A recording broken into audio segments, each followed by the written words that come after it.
Good morning mga kababayan. Good morning sa lahat ng mga subscriber ko. Good morning sa inyong lahat. Andito po tayo ngayon sa IT Park, Cebu City.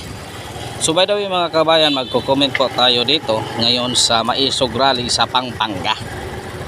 So napakaganda ang arrangement ng Maisog Rally sa Pampanga mga kababayan. Ito ang maganda, 'di ba? Walang anumang nakaharang, walang anumang sabi ni Duterte mga kababayan. So by the way mga kababayan, so bago tayo magpatuloy, so hinihingi ko lang sa inyo mga kababayan bilang subscribe. Kung hindi ka pa nakasubscribe sa akin, pa-subscribe naman. Bilang tulong mo na rin sa akin bilang DD sa supporters mga kababayan.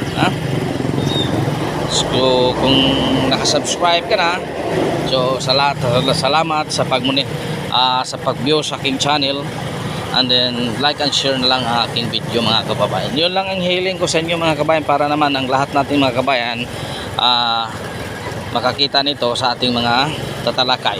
Ito ang maganda kababayan, di ba? Ito ang pinakamaganda. Tingnan mo, di walang ingay. Anong sabi ba ni Duterte mga kababayan? Hindi naman ibig sabihin nun nagrarally kami na pabagsakin natin ang gobyernong ito. Tama naman siya, di ba? Hindi ibig sabihin nagrarally kami against na kami sa gobyernong ito. Nagrarally kami dahil may mga bagay na dapat namin ipaabot sa gobyernong ito na hindi nila naabot. Sana maintindihan, di ba? Tama ang sinasabi ni Duterte. Hindi naman ibig sabihin okay, magrarally ka, pabagsakin mo na ang gobyerno. Hindi. Nagrarally sila para paiabot sa gobyerno ito kasi may mga hihinaing ang mga tao na hindi nagampanan ng gobyernong ito. Tama naman, di ba? Yun ang sinasabi ni Duterte. So bakit mo pipigilan ang magrally ang isang tao na hindi naman ibig sabihin na pabagsakin ang gobyerno? Tama naman ang sinabi ni Duterte. Wala namang masama doon kung magrally ka. Ipaabot mo lang sa gobyerno ito yung mga kakulangan ng kalang serbisyo, kasi hindi na sila nakikinig. Unti-unti na may mga bagay na hindi dapat. Kaya nagrally ang mga tao kasi ang konstitusyon, i-revise ang konstitusyon, baguhin ang ating batas.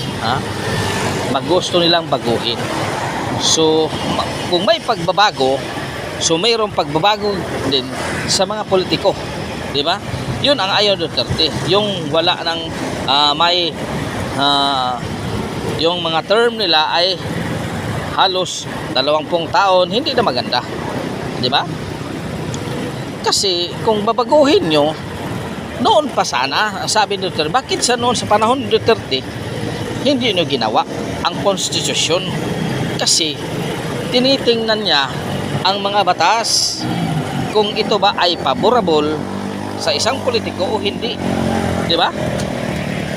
Ngayon sila nagbabago kasi favorable ang batas sa kanila. Yan ang hindi maganda, di ba? Sabi nila yan hindi maganda kasi hindi na mabibigyan yung ibang mga tao na gustong tumakbo. Kung business sector lang ang baguhin, business sector lang, wala nang iba. Bakit nagmamadali sila? Bakit nagmamadali sila? Malapit ng eleksyon, gusto nila isabay.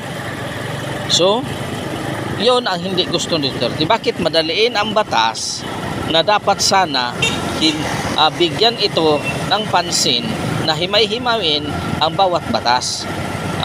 Hindi yung may favorable sa mamayaman, makawawa ang mamahirap. Kaya yun nag-alboroto si PRRD. Tapos pag may rally, pipigilan. Huwag niyong pigilan.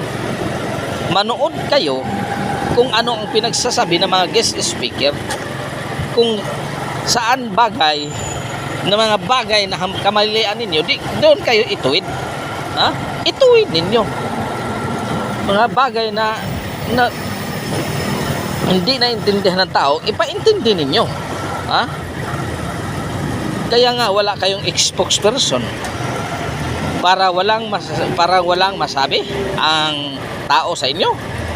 Kung may katanungan, walang sumagot kasi busy ang presidente. Hindi maganda, di ba?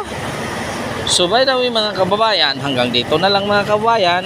Maraming salamat sa inyong suporta. God is good all the time. All the time, God is good. Pit Senior kaninyong tanan. Nandito pa tayo ngayon mga kababayan sa Cebu IT Park. IT Park ni siya mga kababayan. Papunta tayong Lahog. May pupuntahan po tayo. So maraming salamat po sa inyong suporta. God is good all the time. All the time, God is good. Pit Senior kaninyong tanan mga kababayan.